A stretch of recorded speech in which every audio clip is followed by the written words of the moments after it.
resign. Why not? But so one of my big things is like my two biggest pet peeves with politics, whether it's in the military at senior levels, just in general, are people who write tell-all books after the fact and was like, "Oh, we knew this was dirty and was going down," and what did they do in the heat of the moment? Why are they writing a tell-all book now? Why weren't they telling all when it was going on and whistleblowing then? And then the other thing is people who resign in protest rather than stay in and either really fuck up the system or malicious compliance or just like you pointed out, refuse to follow the order and say it's an illegal order and stay in and see what happens. What do you think about the concept of I'm going to resign in protest? Well, I think a lot of it's contextual, but I hear what you're saying, and in principle, I agree with what you're saying. I only rose to the responsibility of an 05, a Navy commander. I was a Navy Mustang as well, so E5, jumped over up to 05. Should have been an admiral myself, damn it! But that pyramid got in the way. But it's all right. I served a lot of admirals and the forces and our country with a good sense of pride now in that service, because I followed lawful orders, because I gave good advice, because I commanded in the best way I knew how, and to take, we've all been in positions where the boss has kind of screwed up. I think we have. I know I have at several points in my career. And what do? No, you stay in and you do your job, and you do your job to get the mission done for the force, if that's a priority, for the mission, if that's a priority. And usually both of them are the priorities. You got to marry the two, and it's got to be successful. So, I would have liked to have seen an admiral refuse a second strike order. I would like to have seen an admiral or general refuse the operation as a whole based on their judgment of the legality of it, and take what would certainly be the end of their career and financial consequence. However, I'm not going to throw stones at either of those two admirals, even though I think one made a big error and the other acted slowly. But hey, I'm on the sidelines. They're in the fleet, so I got to respect that, and I do respect them immensely. I don't know if that answers your question. It's a lot of words for what could have been a yes or no. It's not a simple answer, I don't think. I think that there's a lot of nuance that goes into it. I just personally am like, we've sat back for the past 10 years through one administration and then a gap in that. And there were still things in the Biden administration that we were like, all right, y'all aren't doing enough. There needs to be more. And then now we have Trump again. And people consistently have sat on the sidelines and like said, oh, now I'm out, I'm writing a tell-all book, or I'm resigning in protest or whatever. Like General Mattis, for example, is the big one. That Mattis was revered by literally everybody until he went to work for the Trump administration. And then a lot of people soured on that. Were like, oh, how could he do that? And then other people were like, hell yeah. So depending on your understanding of Mattis, it goes either way. But then he resigned after a handful of years. And whether we agree with his reasons or not, that pissed a lot of people off on both sides of the aisle. Like, how dare you quit? And other people were like, please don't quit. What are you doing? Well, my cut on General Mattis is that he did the right thing at every stage. He stepped up for his country when we saw the disaster of Donald Trump coming in. He said, well, I can be your Secretary of Defense. I can do that job, and I can help. I can help put the country and you, Mr. President, on the right road. He tried that, and it didn't work out, and so he had to leave. That one big, you remember the cabinet meeting when everybody went around and said how they loved Donald Trump and how he smelled great, and he looked handsome and all that. And Mattis said, something to the effect of the troops are proud to serve the United States, not serve you, the United States, something to that effect, but not stroking the man's ego for the ego's sake. No, he was doing the job and the leadership we expect of a 4-star. And so I have all kinds of respect for him. Here's a little sidelight. I'm running for office, so I do have a little bit of an ego myself. So when Mattis went to be Secretary of Defense, I thought, damn, what's going on here? If Mattis can work for Trump, I would be proud to work in Mattis's organization. So I put in my little application, and it only got the auto reply. Thank you for applying. But yeah, I would have signed up. I would have followed that man into the Trump administration, into the hellhole that it was, and supported our country as best as I knew how. Mattis did that. Mattis did that to the time in which he couldn't, and he had to go. Yeah. What I want to see is I want to see like one general officer, at least 2, if not 3 stars, or even 4, just finally stand up and say, enough is enough. This is illegal. We're not doing it. And start. I think there are people that are waiting for somebody else. And I realize that a lot of generals are natural leaders. They've been groomed over the years. They've trained rigorously. But I think somebody is they're waiting for like one person with prestige. They're like, at some point, we are all going to be fucked if we keep doing this. And where is the line? And they're just waiting for someone to say the line is here. Let me ask it this way, because I'm listening, and I kind of understand exactly what you're talking about with Mad Dog and him being right all the way up through. And I think the major question is, if you stay in and you're a 4-star and you say no, does that equal coup? Does that mean at that point, is that the reason why? Is that did you use the word coup? C-O-U? Yeah. No. Yeah. Is that equal? No. Like, does that mean that once you say I'm not doing this to the president, is it that you can't do that while you're in there, or else that means that, because now you have people who are going to follow you or follow him? Those senior officers have a responsibility to say no. It's their duty when they believe that it is clearly an unlawful order, and so they need to make that assessment, just as the Army captain or the Navy lieutenant commander needs to make that assessment as his orders come down or her orders come down, and they're asked to execute. So there's something else at play here, if I could.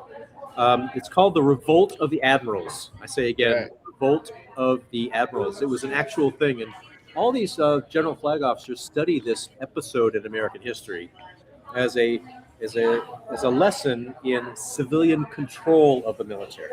The Revolt of the Admirals is a period of time after World War II when the Navy and the Air Force were fighting over resources. The Navy wanted more aircraft carriers, more fighting power. They wanted the nuclear deterrent on submarines, and the United States Air Force was being born out of the Army, and they wanted a lot of resources as well. So there was this fight it was a policy fight in Congress where some active duty and retired, at least active duty admirals went before Congress and testified on what they believed was the budget priorities for the new Department of Defense. And they were at odds with the new Secretary of Defense. The Truman administration and the active duty admirals saw things differently, and they testified with contrary messages, with conflicting messages before Congress. As it turns out, it didn't go well for the admirals. The civilian control of the military in that time was reaffirmed. And we study that, and we debate it in war colleges. I happen to believe that was the right decision for the civilian authorities to prevail. But what I'm calling for now, and what we need now as a country, is a new revolt of the admirals, whereby It's the rule of law that is upheld in face of law destroying extrajudicial, executions at sea, in the face of potentially, we haven't really seen it yet, potentially breaking posse comitatus in American cities. The words are there, the orders don't appear to be there. I can't really tell. I'm not in that chain of command, but those types of things need to be on the forefront.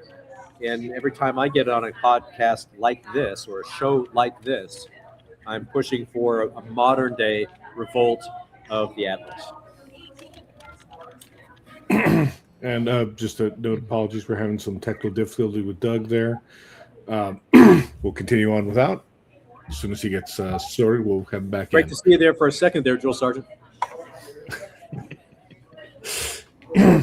Wait, and to your point, with what's going on, what can be your role in Congress and the rest of the, maybe some of the GOP as well, in finding a way that's going to meaningfully rein in what's being done right now? Trump does have authority over the military. Right. So as one of the members of the new Congress in 2027, I would try my best to get on committees that will make a difference and shore up the cracks in our Constitution and our laws that have resulted in this chaos. It's out of control, unitary federal executive. I had the honor and pleasure of meeting Jamie Raskin recently, and I'm sure I want his support. And I want to be on, natural for me would be armed service committee assignments, armed services, maybe intelligence. I was in the intelligence community. But I told him, Rep. Raskin, recruit me into your judiciary committee. I want to be there. I'm not an attorney. I'm not a JAG.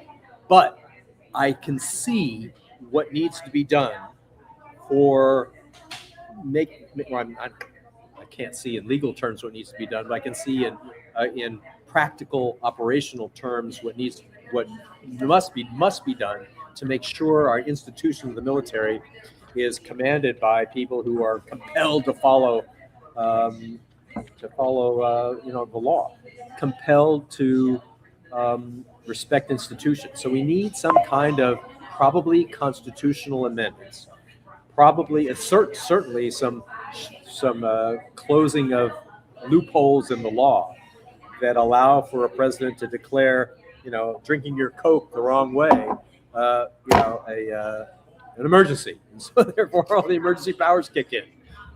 Somebody runs a red light and it's all of a sudden an insurrection. So maybe that's the next thing we're going to be facing. I jest a little bit, but this president has shown with the operation in Venezuela, the talk about Greenland, the abandonment of freedom fighters in Eastern Europe, and the destruction of our friends around the globe, that he's willing to push the envelope and destroy the envelope. It's an autocratic government we have now, and all of us need to summon the courage and the commitment that our forefathers had when they signed the Declaration of Independence and they fought those early wars of independence in 1812. We need that kind of commitment in the nonviolent world in which we are living now to stand up for ourselves, and that means energizing people to get off their high horse, pay attention, and act on the streets, act with the local and state and federal legislatures, and put the pressure on this administration to clean up its act, because it's dirty right now. And I say that in a place where I'm in Doral, Florida. People here love the initial result of Nicolas Maduro being brought to justice. I feel elation as well, but I also feel mixed. Elation because that man has tortured and brutalized people in the way that the Cuban regime has brutalized people for decades. Cuba and the Maduro regime are allies, and they can see that all kinds of ways, even in the Security Council statements that were made yesterday.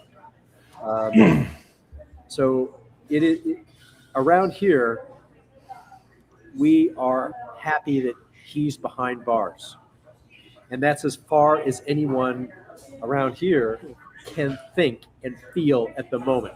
It's going to take a few days, if not now, and it's already starting, when they're starting to feel betrayed by an administration that does not respect the elections in April or July 2024, where Maria Corina Machado led a movement that elected Mr. Gonzalez, Edmundo Gonzalez, to be president. He's the rightful president.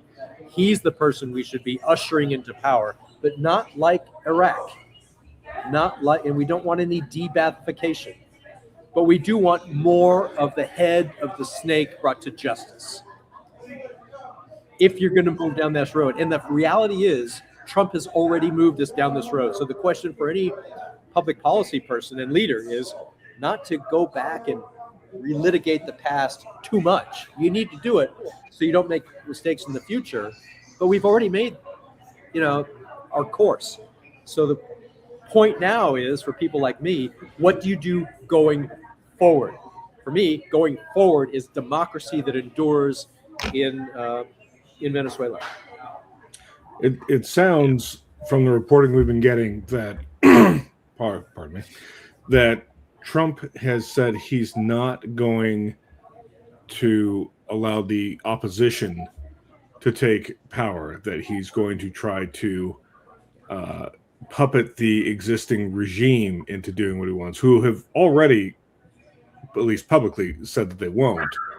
And he's continuing to go like, yes, they're going to be doing this. They're going to clear the oil fields for us. They're going to allow this in. And the remains of Maduro regime, but they're going, no, we're not. He's making a deal with Maduro. That's a de facto deal, if not already a handshake with this Rodriguez woman or the interior minister who's still there. That's still repression. That is not. Those people need to go. Yeah, absolutely. Machado and company need to come in. Now, I don't know if you guys saw early on in this broadcast, there's a guy who came and shook my hand and gave me something. He gave me this. This says, this is a George Washington presidential gala by the Republican Club of Miami-Dade. They're inviting me, knowing I'm a Democrat, but they know me first as a patriot. They know me first as someone who's going to stand up for what's right. They're inviting me to a formal attire, or a formal event where they are said to have Maria Machado speak. And I'm delighted to receive this invitation. This is the type of addition we need to get change in Congress. My opponent in Congress is one of these guys who 5 years ago today voted to not certify presidential elections in Pennsylvania and Arizona. He perpetuated the lies that Donald Trump put out, and he is abandoned local people in economic ways, in representation ways, and he's laser focused on more destruction because he's so hyped up over Cuba Libre. He's so hyped up over liberation of Venezuela. Yes, we want those things too, but this guy is just he's mad, and one of the most corrupt local politicians we've had in Miami. He's one of these guys that when you hear Miami, you might think corrupt local government. Well, you're right, and it's not a Republican Democratic thing. They're both culpable, and they know me as someone who's calling them out on both sides. That's why I get good people, arguably, the good people like that guy here, give me this invitation, because we're going to make a new kind of politics, which is the values that all four of us, I'm sure, shared. And I'm running against someone who never served. I'm running against the thoughts that we all know come out of Donald Trump. He never served. His family doesn't serve. It goes on and on with those people that use us, military institution, like a plaything. And we're seeing that, with drooling mouth out of Donald Trump now when he's talking about Greenland and Colombia and Mexico, all the rest of it. He doesn't know what the hell he's doing. Yeah. So For those who missed it, by the way, about an hour or so before we came on, the White House press secretary announced that the Trump administration was considering and reviewing military options for taking control of Greenland at some point in the near future. yeah, here's so I'm going to make a statement here, and it's not a question, but I would just like your response to this statement. I believe we are beyond screwed because the consequences of electing a narcissistic, sociopathic dictator are what we're seeing. I think the only thing left to do is to fight in the streets and in the places where they are. And I think the very idea that we are trying to figure out what to do next, how to move forward with Venezuela should be out of our hands. I think I think we have proven ourselves to be unworthy of being in any position to do anything anymore. I find myself disgusted at the people at the UN Security Council and their milk toast. I stand with Venezuela, but not saying what they should be saying. Stop this, or we'll stop you. We're an unleashed fucking dog, is what we are, and we're ruining the neighborhood. I don't think we have any right to talk about what to do next. All we have to do next is get him out of here is our only option. If we think that we're going to do anything about the democracy in Venezuela, it doesn't work until he's out of here. We are unleashed. We are disgusting. We're an embarrassment to everything I served.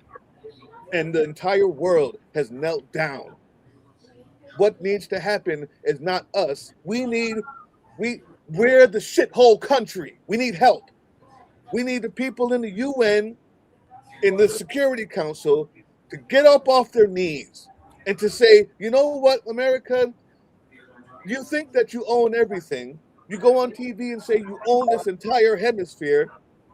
You have the right to everything that you look, everything that you see, fucking manifest destiny on earth. And the response is decorum, light claps. I stand with Venezuela. If it was a brown country or a small country, we'd be bombing them.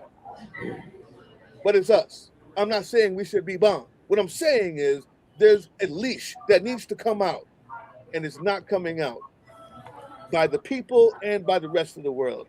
Like I said, it wasn't in question, sir. And I'm sorry. I'm going through a lot lately. So that's honestly how I feel. And every time I hear someone talk about what happens next in Venezuela, I find my heart sinking as if we have the right to talk about what happens next anywhere. We're a rogue, dystopian fucking country. We don't have the right anymore until we can pick this guy up with pitchforks and throw him off the White House freaking roof. We cannot talk about what happens anywhere else anymore. We lost. We've lost. So, continue. Drill Sergeant, I share that sentiment, and you are not alone. We all feel disgusted by what our government has done, what we or people have allowed to happen in our name, and it's truly awful. And a lot of people are checking out. I just want to thank you for not checking out of your leadership. You're here on this program. I've seen you in person, influencing people, and I ask you to stay with the fight. I want to stay with the fight, and I am. It's impossible to not stay with the fight. What I'm saying is, at every turn, am I wrong for thinking, hey, UN, we need your help? Hey, world leaders, we need your help. We're under a dictator who's willing to put military in the streets. Now, I also think the reason why I can't stop is because I think that there are more of us than there are of them. It's the battle cry.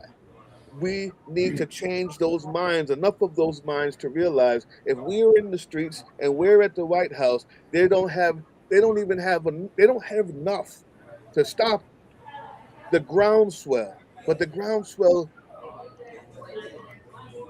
I can't stop the fight because I want that groundswell. But until then, I just know we're changing one at a time, and it's just not enough. We need the help. We need the help. UN, we're the country that needs the help now. We have a dictator in charge. Am I wrong for asking that question? For wondering, are we allowed to ask that question as America? I think we are definitely allowed to ask the question. I think the reality also is that the people to whom we would ask the question are either too weak in comparison to the Trump administration, or on his side, like Putin and Xi now. So we are the vanguard. UN's not going to save us.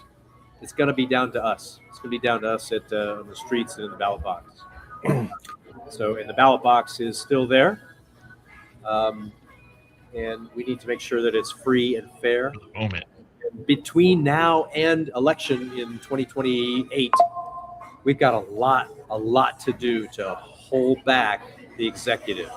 Part of that is electing a new Congress in 2026. That's why I'm stepping up to run. That's why you guys are here on this podcast, to do things that will support everyday Americans with the values that we all swore allegiance to. And it's not just the fact of an oath, is because we believe it, because it's derived by the best that we can conceive of, or at least in my case, I won't speak for you, best that we can conceive of a theory of government that allows for freedom and prosperity. And we're seeing that being tossed away, and it's infuriating. It is excruciatingly infuriating. On the other hand, I know, Matt, 1 second, I just want to make sure that it's not misconstrued to anybody out there, and especially you, Commander. I appreciate what you do as well. I appreciate stepping out into this war field that's now called politics. I appreciate you accepting, flyers to go with Republicans and trying to do the thing that needs to be done. I appreciate you coming on here. I appreciate you listening to a guy rant about things that you can't change. So I don't want it to ever get misconstrued, guys, that somehow this means give up. My anger and my rage is directed at a single target, and every single one of us here on this screen and out there typing is what it will take to fix it. And I do know that. So I want to make sure I say that so people don't think I'm just throwing our hands up. I'm just looking at every option. And I appreciate what you do, sir. I really do. Well, thank you. I appreciate that. I just wanted to say the only point that I disagree with Doug is that I don't believe we're beaten. I really don't. Don't believe in what? I didn't hear you. I don't believe that they've won. I don't believe that we are beaten. Not yet, anyway. Truly be beaten is when you can't get up off the pavement. You can't get back up into the fight. And the fight's definitely going against us right now in terms of what he's been able to do, and the fact that folks in Congress are not able or unwilling to take action that will stop him. Well, now, I look at the ground game. Being in Pennsylvania, I'm in a swing state. It can often be an indication and bellwether of where the nation's mind is at, beyond just where, whatever the polls happen to have said. And I can tell you that since Thanksgiving, I've been on the road quite a bit. I've been moving around, a bunch of different events and things. Won't bore details on that. But wherever I go, whether it be down towards the city, out into the mountains, wherever, I'm seeing a lot less Trump signs and flags. I'm seeing a lot less banners. I'm seeing things that have been painted on the side of people's barns gone. There is a absolutely ludicrous mega church on my way up to where my parents live.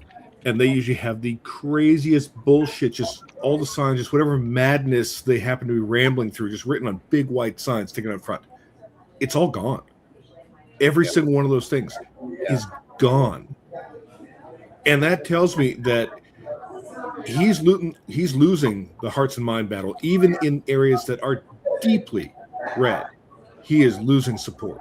So in my congressional district, there's this big, next to the Florida Turnpike, there's a big sign that is all Trump. It's still there, but I agree with you. This other places, the signs are gone, the glitch is gone. And let me tell you something else. We just had an election right here in Miami, a mayoral election, where it pitted a national Democratic brand versus a Republican. It was a nonpartisan race where the Republican was actually had much more integrity than the Democrat. I supported that Republican in this race. Why did I do that? Because he was a retired United States Army colonel who was not MAGA. He was normal. He had a lot of the same experiences that all of us had, and he was truthful. He also, in the primary, got rid of and defeated known people who were associated with Miami's local corruption for generations. For generations, two big names, and it quashed a third dynasty on the Republican side. And on the Democratic side, he went through the primary. On the Democratic side, there are problems with that candidate. But in the end, it didn't matter because it was the national Democratic brand versus the national Republican brand, because the Democrats were successful in painting him that way. Yeah, that's fine. But the result of the election was 18 points. 18 points the Democrats won over the Republican in this nonpartisan race in an electorate where it was heavy Cuban American and went landslide Republicans for years. 18 points the other way. That's a great sign. It's also a great sign when you see places in other parts of Florida moving double digits.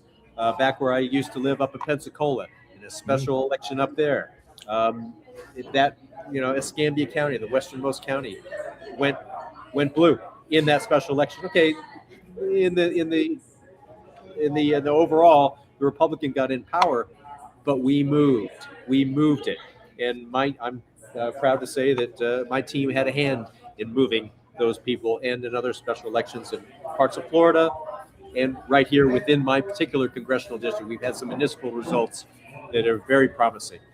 And so when people take a look at whether to support me and other Democratic candidates of decent quality across our state, the state's changing. And right now we're seeing some exuberance right here in this community for what's happened with this dictator that's no longer brutalizing people, but his regime still exists. And so there's kind of a sugar high that's going to wear off. You get down to the basics. Why is not the United States putting a Democrat, small d, someone who like Machado in power, someone like Edmundo Gonzalez, the rightful winner of that election in 2024? That's what we should be doing, because we've gone down this road. Query whether we should have gone down this road, but we're on the road now. So now is the time to press, because the decision has been made. Elections do have consequences. That's why we need to win in 2028, the next presidential, and the preparatory move is this coming Congress to change. Now, we're looking at swings in districts of 20 to 25 points. Like I've never seen swings in that category. Nothing that big before. But we to your point, we've seen it in deeply red districts in Florida. We've seen it in Nebraska. We've seen it in Wyoming. We've seen it all across this country, not just in purple districts. It is real, and it is nationwide. Yeah. My district is rated R+8 or R+10, depending on who you talk to, well within range, and it's just going to get better for our side. So for anyone in the audience who's not a big politics nerd like me, a swing of 5 to 10 is usually a reach for most districts. But this year it's so tilted over Teens and 20s. R+8 is incredibly achievable. It is wild. I have no other words to properly describe it. So we definitely need we need something to happen here, because those midterms, they're our only way to put a stopping block on what's going on. And thanks for putting up my website on the Chiron here, or on the screen. Please go check it out. And we definitely didn't forget to do that. Appreciate that. Also on social media, I had it, and then it went away. If you want to see me on the campaign trail, go to my social media feeds, a lot of the platforms, and you'll see me working for your support, working for America, working for the good people right here in South Florida. To the point Michelle just made there, with all their effort to do all these gerrymandering and slice up these districts, they've diluted their core voting base across a lot of states, and I, for one, think it's going to bite them in the ass. Yeah. I'm here for it. Definitely will. I want to say you're 100% right, Matt. Exactly 100% right. And all you have to do to see it is look at the turnout of the people who came today to celebrate January 6th in Washington, right? The people who are there to make sure they find every camera to pray in front of for what's her name? I'll refrain from the lady, the young woman who was shot because she ran inside of the Capitol and tried to break through a window.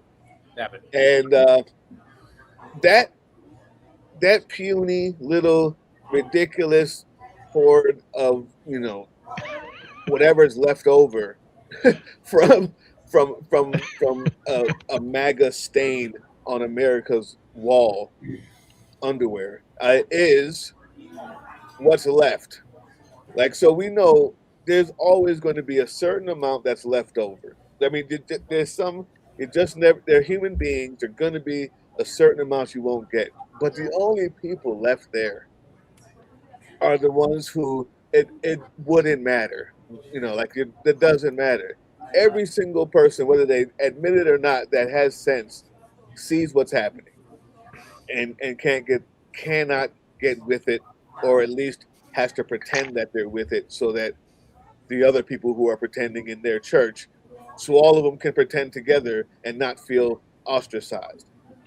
When I say we beat, it wasn't that the people are, because the elections, I think, have proven that, and they're 100% right, man. Always?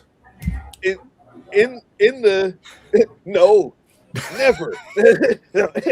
In the context of what I was saying was, we have the dictator who's starting the wars. Like, the bombs are dropped, and we can, as a people, fight back. The time it's going to take to wake up enough people to get it done, I don't know right now. But I do know that he doesn't need, it's not about the power of the people. The people are against him, and the minute that we can get enough to step out and eject this guy from his throne, we can do it. What I mean by where a beat is to the UN, I need them to know, by the way, more countries are falling. It's not a threat. It's not a fever dream from an orange maniac anymore. It's now something that has been fueled. He has now tasted that. And oil companies are on the way. And if you don't think that it will happen to every other country that he feels is not worthy or non-existent, you win. Yeah. It's done. This is the guy. Like, this is it. This is him. It's not a mistake. This is it. This is him. He's in charge. Yes, and we are in a very perilous times. We have 3 more years of this guy in office. Yeah, 3 man. more years, maybe, unless Congress wakes up and impeaches the guy. That's the only other option. Yeah, yeah, and we've got a lot of people. We've got adversaries out there, and we're in for some heavy rolls in the Navy's terms of of what might happen overseas as we've abandoned our leadership role, which is a peacekeeping, in the broad macro sense, peacekeeping role. American power was there for peace. He's he's withdrawing that power. NATO Article 5 commitment, in all practical terms, doesn't exist because nobody believes he's going to stand up for our allies. Nobody believes he's going to stand up for Taiwan. Maybe he will. We haven't heard that from him, and we haven't heard that from him on purpose. We see in the National Security Strategy document this formal thing that the whole executive branch rallies around to justify its budgets and decide what to do. That just backs up all the stupid things that's coming out of Stephen Miller's mouth, that has come out of Steve Bannon's mouth in the past, that comes out of even Marco Rubio now, who is confused, changes his story all the time. Oh, poor baby. Down the wrong path, and he knows better. Marco Rubio needs to be pet and like put to bed. What a boy. This guy. You know what? You're good. You're trying to get elected. I will not sit here and badmouth ridiculous kids that with baby faces that can't drink water. I'm not going to sit here and talk about babies in diapers who don't belong in government because they just suck on the titties of their mommies and their orange daddy. I'm not going to talk about that. I apologize. I'm not going to talk about that. What I am going to talk about is we absolutely need to understand that even if we get this guy out even if we actually do the thing. What am I talking about here? If we actually do the thing, we vote him out. If we actually impeach him, sorry, there we go. If we actually impeach him, sorry, I got too caught up talking about the boy, but I'm sorry. If we actually do impeach him, I need people to understand that may just be the first step, because he's in it.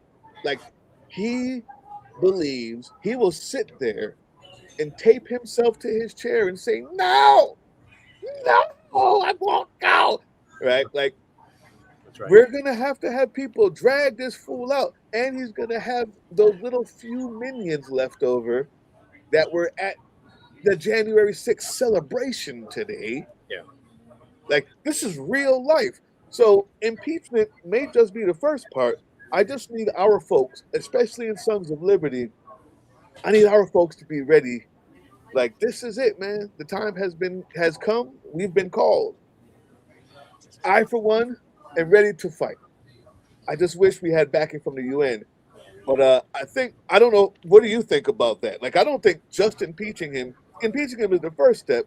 Carrying him out of that office may be necessary, and his minions. Agreed? Well, even when we go to the election of the president in 2028, and he loses, which he will. He will, yeah. His side will lose. There's going to be a fight. There's going to be a fight, a law enforcement fight to uphold the transition of power, and it's going to be messy. So we need to get ready for that.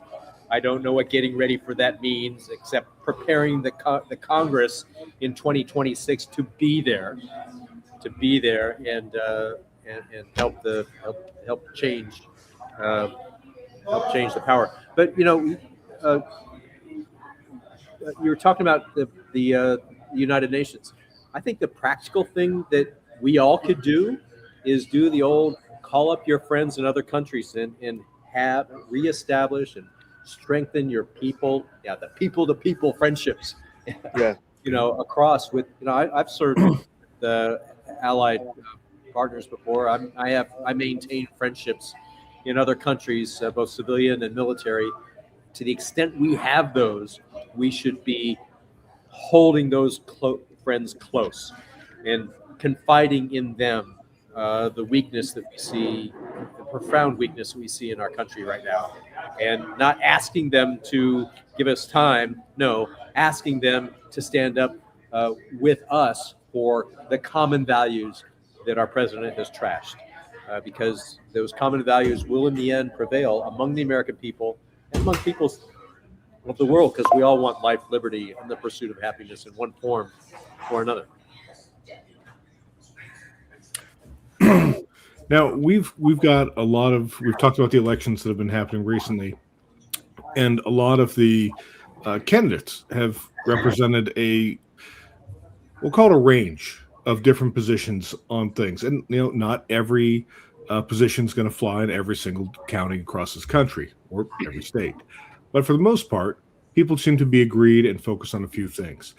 One of those has been the affordability and the issues with the cost of living right now. So I wanted to pivot to asking you what you see as things you can do and push forward within Congress in order to start addressing that. That's great. So I'm all about lowering the costs and increasing accountability. Let's talk about costs. Cost of healthcare is front and center right now, right? And it will be there. People come to me with complaints saying that their annual bills have doubled and almost tripled in some cases. And they're on the ACA marketplace, and the consequences to that ripple out into private healthcare, etc. So what I would do right away is extend the ACA tax credits for immediate relief. And I would also implement those things the Republicans can't even conceive of, although they should be able to come back with some kind of reforms to the system we have that maintains, that increases transparency, that expands affordable access so people can see and get the care they need, and to make sure that the system is sustainable. Right now, one of the Republican critiques of Obamacare is that it's not sustainable, and that point is correct. Yeah. But they're unwilling to even consider reforms that will make it that way. That includes transparency. That includes more federal money into the system generally, and we have to figure out where it needs to come from. It includes retooling the market forces in the insurance industry and the anti-monopoly tendencies of that industry to drive down costs. We can do those things, and I will make a full court press to drive down those costs while maintaining the essential things that makes American healthcare pretty darn good, which is the incentive to innovate, the incentive to conduct basic research, and to bring it into the clinics. But if that does not work, even with the most cooperative and good faith Republican-oriented minds, and there are none that are speaking up now, let's be frank, but in the next Congress there should be, because Donald Trump will be more of a lame duck than he is now. People will understand if they want a career after 2028, they're going to have to play ball with the American people with this Congress that I'm going to be a part of. And we can propose some things and put them in place and see if it works. If it does not work, then I'm open-minded enough to go for other systems that are promising in other developed countries. I'm not one of these people myself to be going straight to a single-payer system. I know that all four of us have benefited from the government providing us medical care for most of our, if not all of our military careers.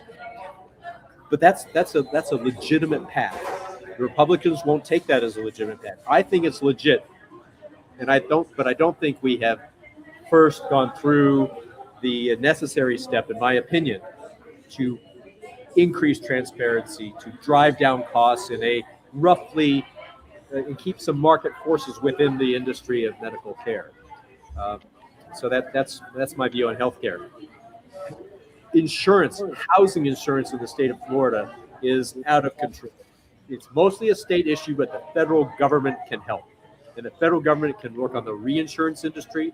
The federal government can make sure that there are codes that are enforced, that the supply of housing generally is brought up without irresponsible development, like happens here in Miami-Dade all the time, building over environmentally sensitive land, blasting through promises of zoning and not encroaching into the Everglades. These things are happening, and people are angry with it.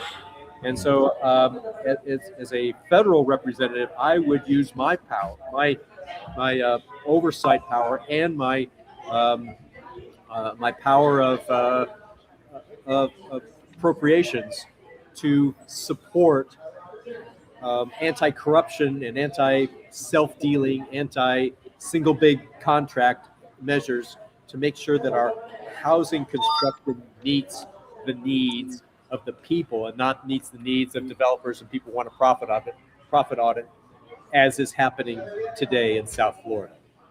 Those are two issues. The third one that we'll all know about more is the reckless tariffs. Tariffs can be a good thing, but the blanket way that Trump's gone in and just blanketed it all over the place is destructive in the short term of rising costs for consumers, and also in destroying markets for farmers, for manufactured goods, and for services around the world. He's destroying markets. He's destroying the good faith that our industry has with foreign industry. Those are things that should be reined in by a Congress that is standing up to its role in tariffs and in foreign trade. Absolutely, and I think we can agree he's vastly overstepped his authority in terms of duties that are specifically allocated to Congress in terms of budget, finance, planning. And Congress let him do it. My opponent is a classic example. He'll never cross Trump. He talks a big talk from time to time on foreign policy, things that I kind of agree with, but he never follows through. He's always a little taco. You know, Trump always chickens out. Well, this guy, he's a capo. I like that. Tacos. That's There's good. Tacos everywhere. Taco Tuesday. Hey. And today is Taco Tuesday, so Today is Taco Tuesday. That's crazy. So I've got a family thing to take care of. I appreciate you letting me yell for a minute there, Big Sarge. Thank you too, sir, for letting me express some of the angst. And I think that's necessary because everybody's tired of the decorum. People are scared. And I honestly don't know if anybody will be elected if they don't have that fire anymore. Decorum's out of here. So even you just being on here, it's a good look. It's a good look. Look, all of us. Yeah, it will take all of us. Thank you for what you do, my friend. I got to run, guys. See you, Drill Sarge. So I want to talk briefly about your campaign. Are you the only Democratic candidate? Like, you still have to go through the primary, or you're good to go? So I do not anticipate having a primary. The qualification for candidates in the state of Florida is very late, and our primary is very late too. The qualification starts and ends like a third week in April.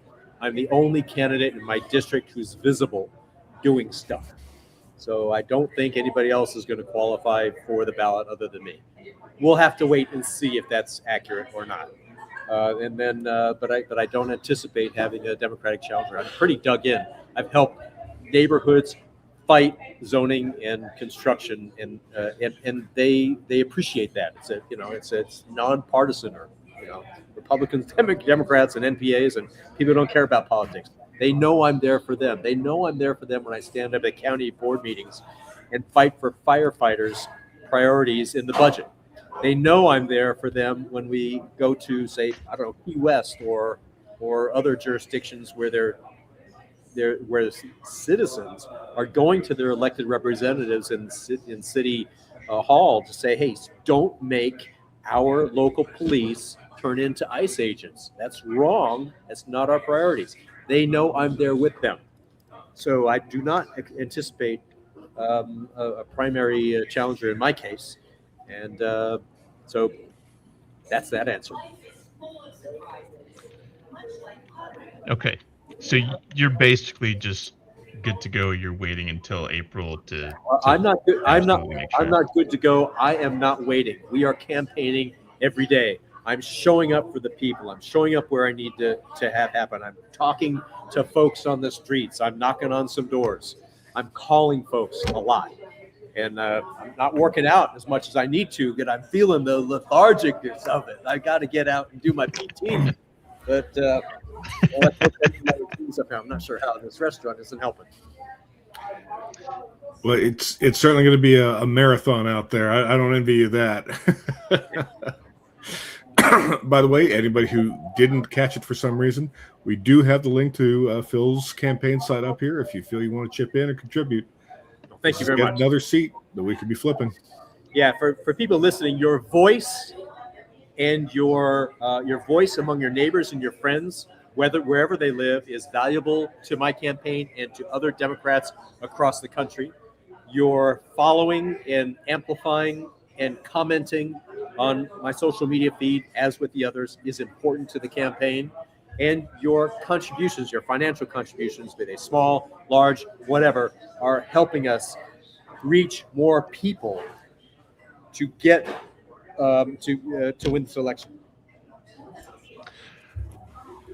Now, after April, and you're the Democratic candidate, you're running against the incumbent, the guy that's seeking re-election, and this is what it's Florida 28. But what areas are that again? I know you mentioned it earlier at the start.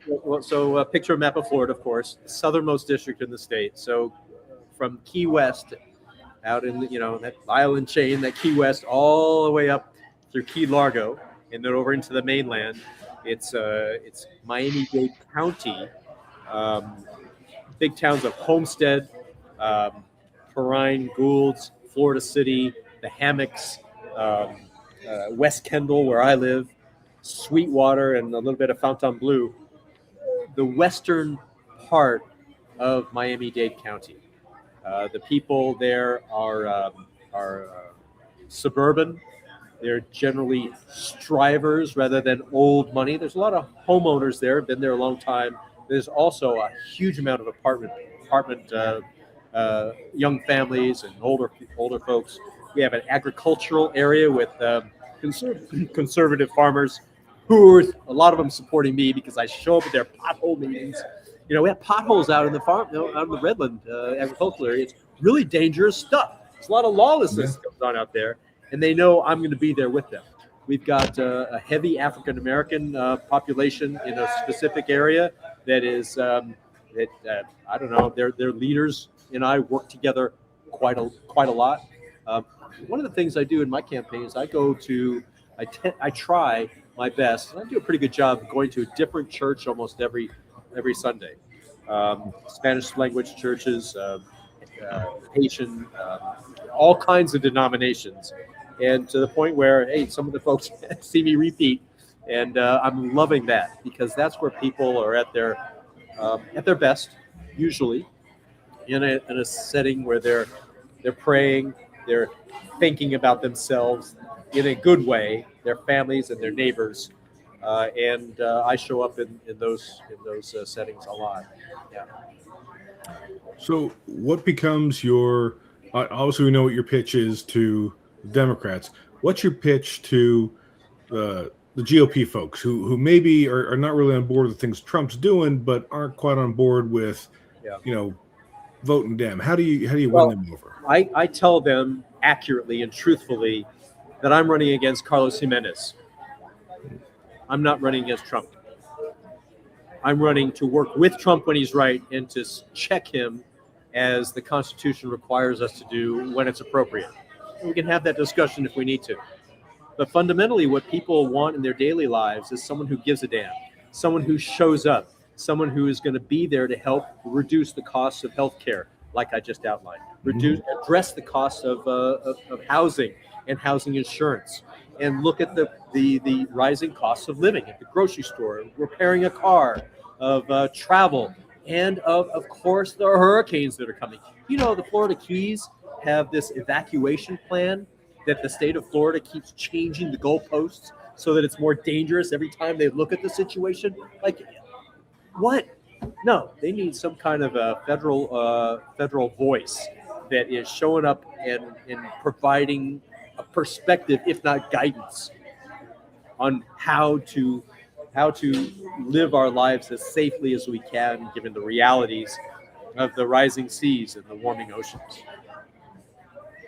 So my pitch is local, and my pitch is anti-corruption, and my pitch is economic and pocketbooks, and also to stop the cruelty that is in the deportation system that's happening now. That resonates. I think it's smart. Speaking of the immigration system, obviously we've heard on this show a number of different perspectives on how to reform it, how to make it more effective. Let's give you an opportunity to weigh in there as well and give us some thoughts on how you can make our system work. Well, first of all, you address it. So, you know, there's different theories about immigration. Do we want it only to support the economy? Do we want it, and I speak in absolutes, and I don't mean to, because it's a blend of a lot of things. Or do we want only to be a refuge for people who are fleeing oppression? Do we want it to be a place where people are, if they really try real hard, they want to get here so they can get a better economic life for us? Well, it's a blend of a lot of things, and it's a blend primarily of values that we have held dear since our founding, and even you know, it was people like trotting out Ronald Reagan's final speech to the nation that focused on immigration and how we would become much more poor of a nation and weaker as a nation if we turned off the inflow of people to help power our economy and to give us a rich and diverse and enriched life across the spectrum of professionals, of families, of single people, of day laborers, all of the above. We need to do it in a regulated and thoughtful way that right now is being ignored. It's being ignored even though the other side was saying, you know, open borders, and I would be saying, because I ran last time as well, I wanted to make sure that there was no illegal border crossing at all, and that we enforce rational immigration laws. Now that the Southwest land border is, you know, pretty secure, it's not completely secure, but it's much more under control than it was under Mayorkas. Where's the talk of the rest of the equation? It's not there. It is still deport. When you do it with a Stephen Miller attitude of you know, beat them up as you send them to CCOT in El Salvador. That's like, how wrong can that be?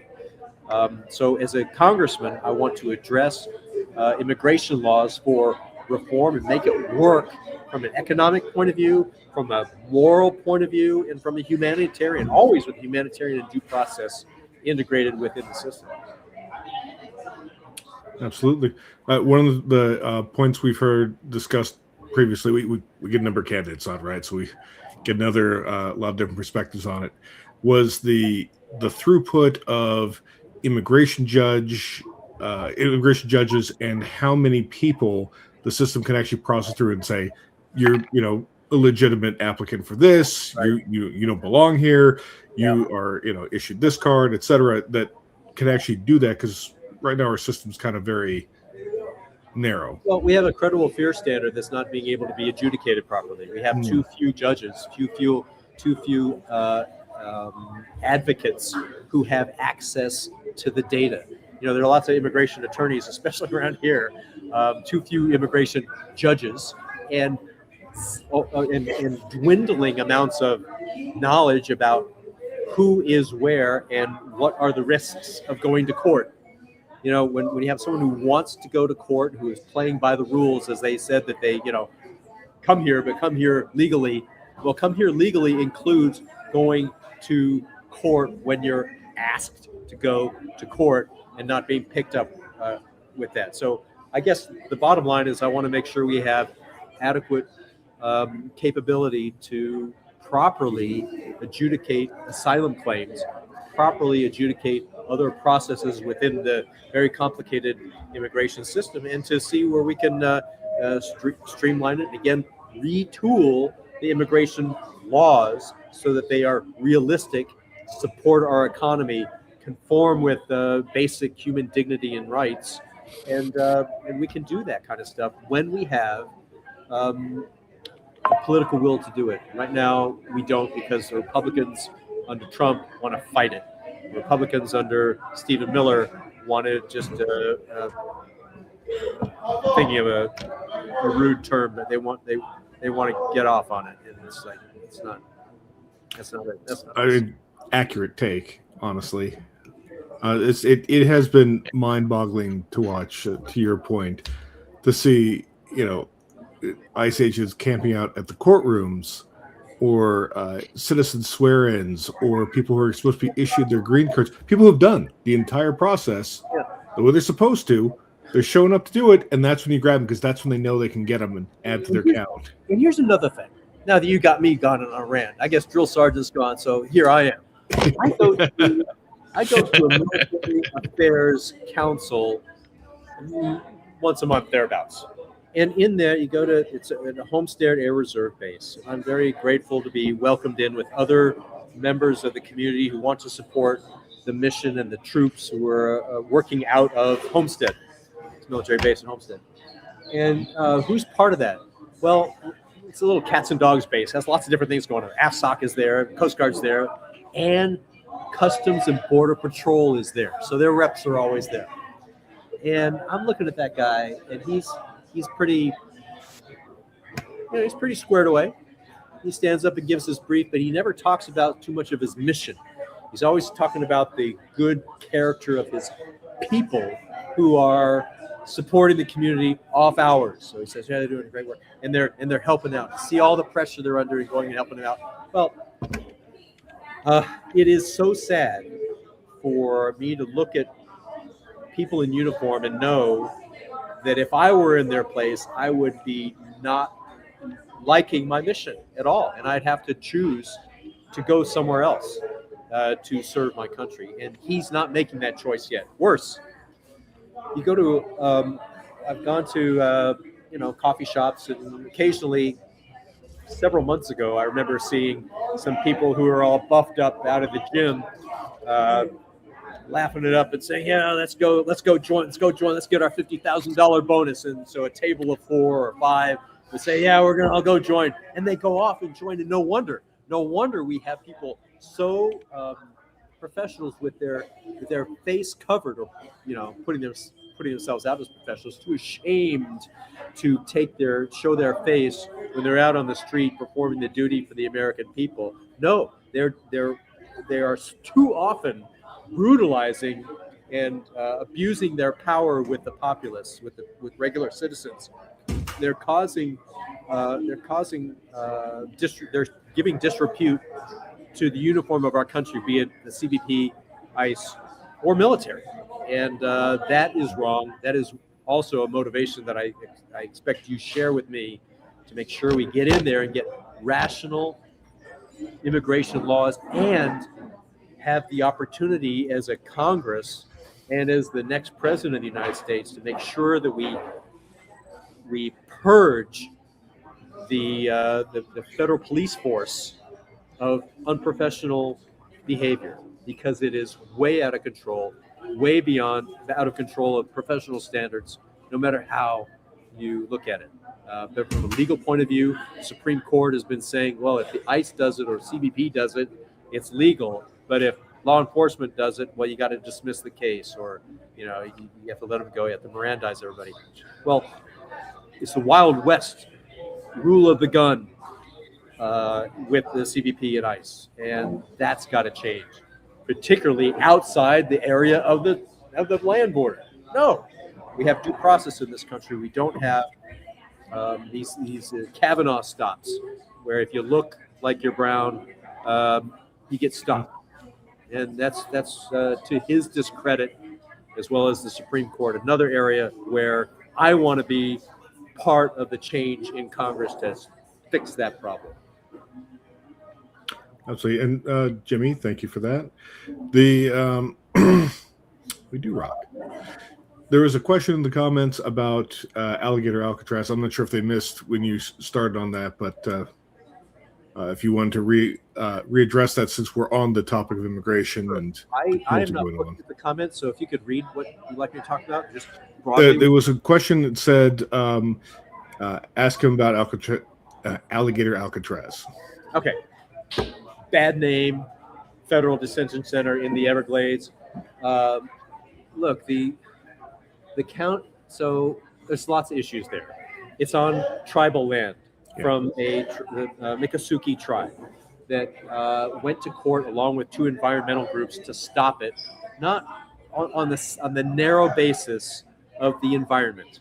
And there's another jurisdiction down in the Florida Keys that was trying to put out a resolution saying we object to the construction out here, further degradation of the environment and our clean water source, et cetera, et cetera. That's one area that I object to it on. Another is, more importantly, the humanitarian abuse that is clearly going on in there by reports that we get from outside the camp, by this very sparse reports of several months ago by Florida state legislators and a congressman or two who was allowed in to do a site visit, came out with a lot of concerns. And those concerns are growing even worse because we don't have, they, on behalf of the American people, do not have regular access for that.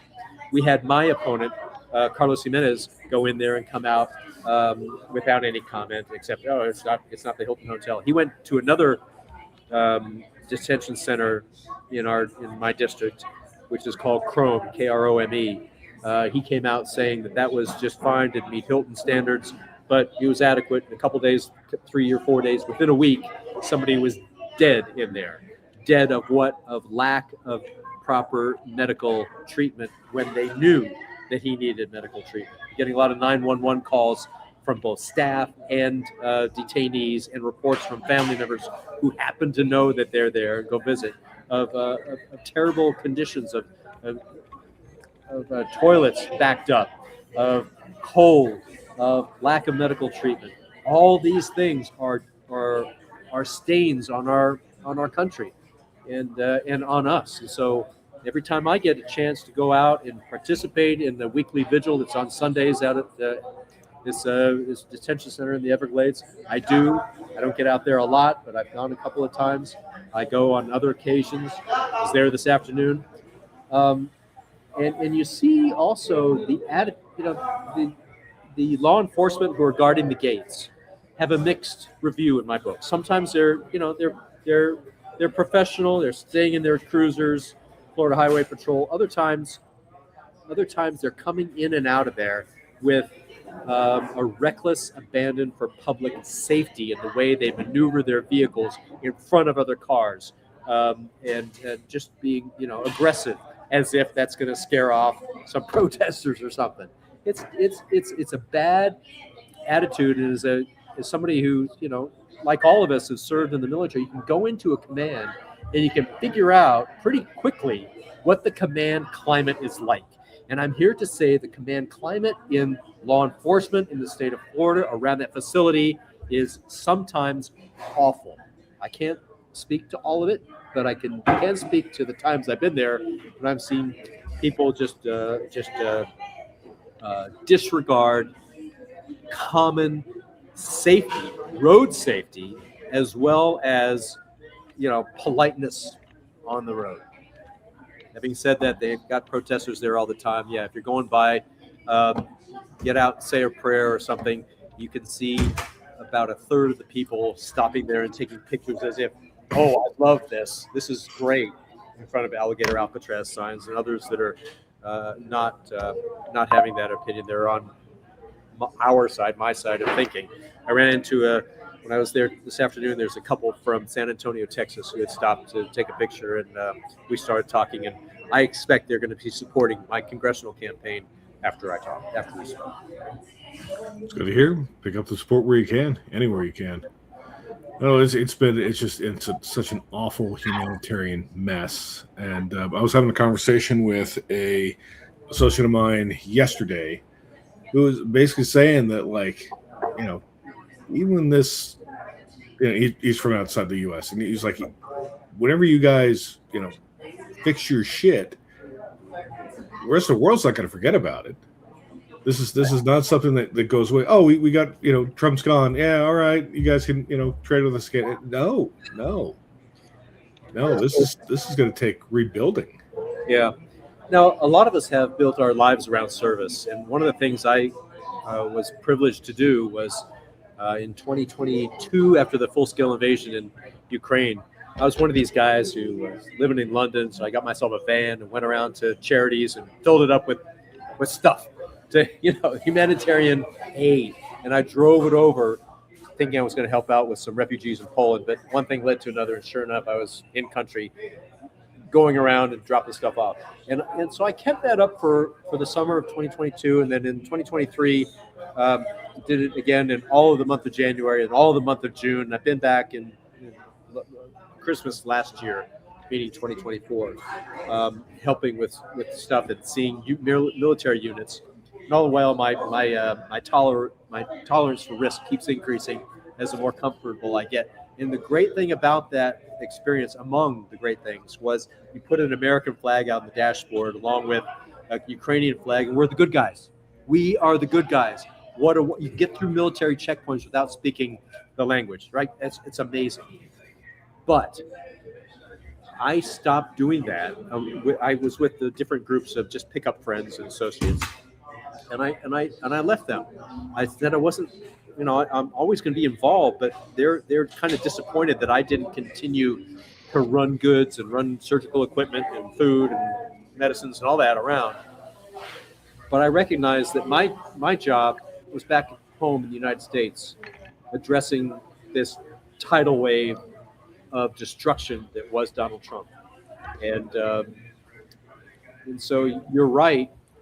Everybody's feeling abandoned by the good guy United States, and they're looking at what we are showing ourselves now to be, and that is a mix of people, with the sick-minded people, the selfish people, the greedy people in charge. And they are doing irreparable damage. That is true.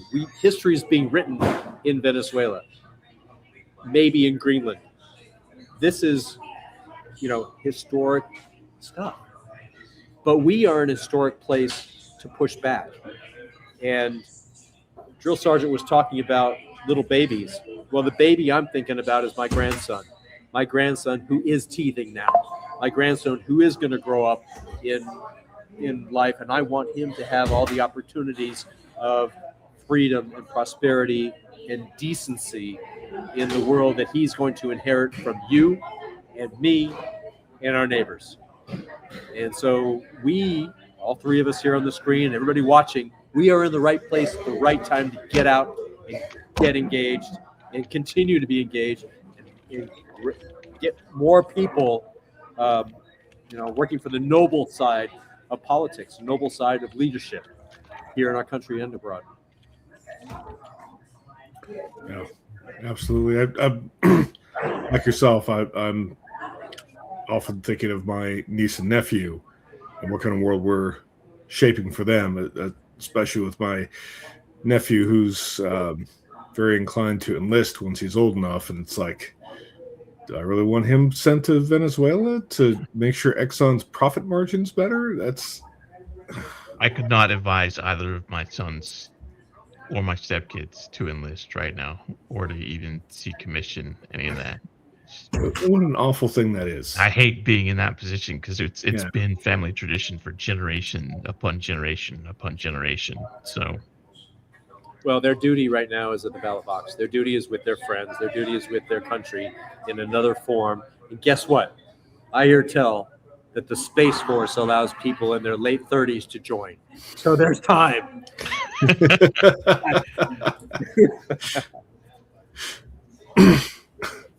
Yeah. So we're gonna start wrapping it up. I have a removal coalition meeting to go to here in about 20 minutes. I've been summoned by email. I do want to thank you very much for giving us your time this evening. We didn't talk a lot about your campaign, but we did get some really, really valuable insight on Venezuelan American mindset and your take as an experienced global traveler with these areas, and that experience is invaluable in helping people form a better opinion for things that they don't know anything about. Which all too often we post memes about, oh, here come everybody's now suddenly an expert on, whatever the new fire of the day is. So thank you very much for all of the things that you've weighed in and given us your opinion on those things. Well, it's my honor. It's my honor to be speaking with your audience as well, and I'm very humbled by this role that I've found myself in, is running for public office with the awesome responsibility to do things right, to connect with people in my district and win the damn election so that we can do something material and significant for our country. And thank you for being with me. Thank you for agreeing to be on our show with our crude language. Crude language, occasional technical glitches, bizarre, weird frozen screens for Joe Sarge. We're up to looking to getting him a better pair of tin cans and a string or something for his internet. I'm just proud to call you all shipmates, and let's leave it at that, huh? Aw, I appreciate that. I would invite you to a foxhole, but I know that officers, especially in the Navy, are like, I'm like, I prefer 3-star hotels. Thank you. My stateroom. Me too. At this point in my life. So from the lovely El Aparazo restaurant in Doral, Florida, the epicenter of everything Venezuelan these days, I'm signing off. All the best. Thank you so much for being here. Thanks for being here. That's going to be our live stream for tonight. We have another live stream, obviously, on this coming Tuesday. So for those of you that tune in to our live streams regularly, we appreciate you. For those of you that are tuning in for the first time, we do this every Tuesday. Our live stream schedule is posted on social media. Sometimes we have more than one per week. So thank you for tuning in tonight. I did somehow manage to get some kind of super thanks thing enabled on YouTube. I don't know how. They're like, you can't be monetized because you're dangerous and volatile and controversial. You are all those things in several states. Yeah.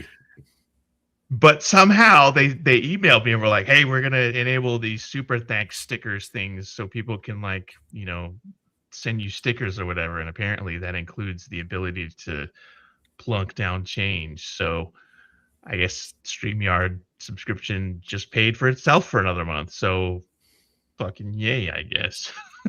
All right. That's our show for tonight. Everybody that turned out to DC to counter protest the Plowed Boys, thank you so much. And to our CRT team who camped out on Discord and Signal and other forms of communication to watch the backs of our Fam of Liberty members, thank you very much. I know y'all are out there watching, Eljo, Asia, Monty, et cetera, et cetera. So thank you for everybody that helps make the Fam of Liberty safe and helps do the things. And thank you, Ryu. Hey, $5 is $5. Thank you for the sticker. I don't know what it does. I really don't. I found out this morning and I'm like, okay, I hit a button and I'm like, I don't know what it does. So I guess we'll find out. So I don't know what the stickers do. Maybe I'll print them out. I don't know. I sound like a fucking boomer right now. That's our stream for tonight. That is my time for today. I got to go sit in a Zoom conference.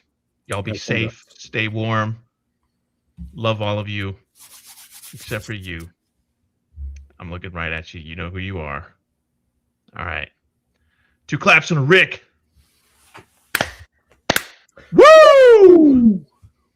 Now it's time for throw punch. Bye.